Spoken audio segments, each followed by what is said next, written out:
Guys, so today I'm going to teach you how to make the chunky velvet blanket.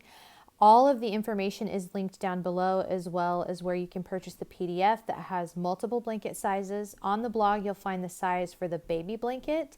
Obviously you can tell I'm not using the velvet yarn. I don't have any on hand currently, but I can still show you exactly how to do the stitch technique with any type of yarn. So again, all of the information for the pattern is linked down below. You can find it as well as some other information that you may be interested in. So the first thing that we're going to do is we're going to just chain whatever number the pattern calls for, and gauge and sizing and exacts are located in the pattern linked down below. And then for row 1, we skip the first one and we're going to go into the second one. Remember, the loop on your hook is not a chain, it does not count.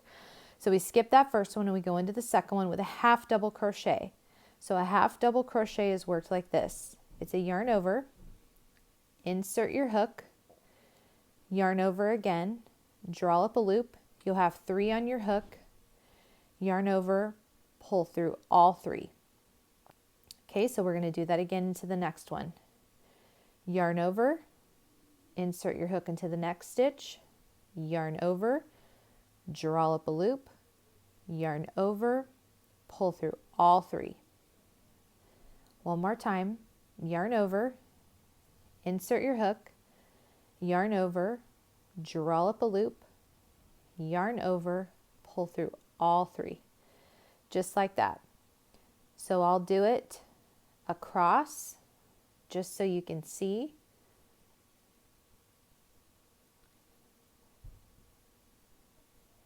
It's very simple and easy, and when you're using the Bernat velvet yarn, it works up really fast. And we are using a 6.5 millimeter hook for this, which again, all this information is linked down below. So everything you need is down there. You just keep going across with these half double crochets.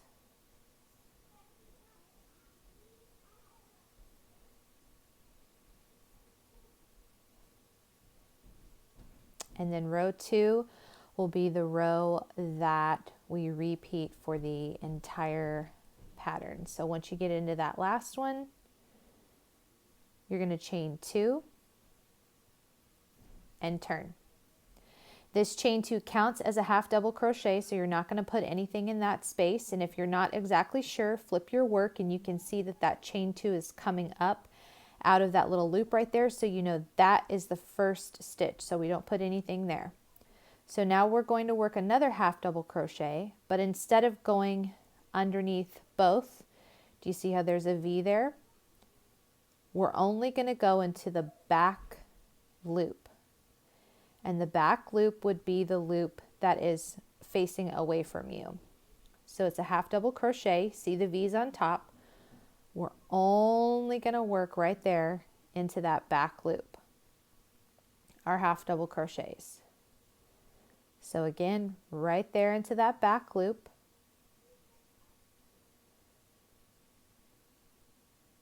Only the back one.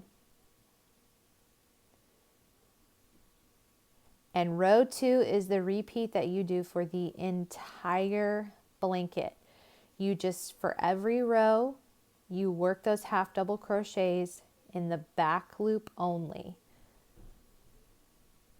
And that's how you get that nice raised textured look.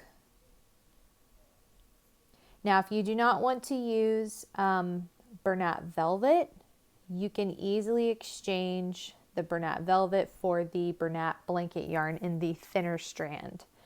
So one little note, whenever you get to the end, rather than doing a half double crochet in the back loop at the end, which kind of gives you this little larger gap, this is just a little trick that I do. I like to just work a half double crochet as normal in the whole stitch, just on the end. And then of course your chain 2 counts. So now for row 3, it's a chain 2 turn. Again, the chain 2 counts. So we look at our work and we say, okay, the chain 2 is coming up right there. I don't need to put anything there. And you work the half double crochet into the back loop of the next stitch. And that's really all it is. You can feel free to add a border. I didn't, just because I didn't feel like I needed it, but you go ahead and do so if you want. Just remember, when you're adding a border, you always want to put 3 stitches into your corner so that it's nice and rounded if you're doing like a single crochet or half double crochet border. So that's just a little tip. It'll give you a nice rounded edge. You put 3 all into the same stitch right there at the end. So yes, everything is linked down below. Also too, if you struggle with getting straight edges, I have a video where I teach you exactly how to get straight edges every single time. I'll link that down below as well. Be sure you're following, like, and subscribe. Turn on post notifications, as I have new videos every day come out on YouTube. And then Thursday nights is our live stream community night, and I'd love to have you join us. So thanks so much for watching, and I'll see you next time.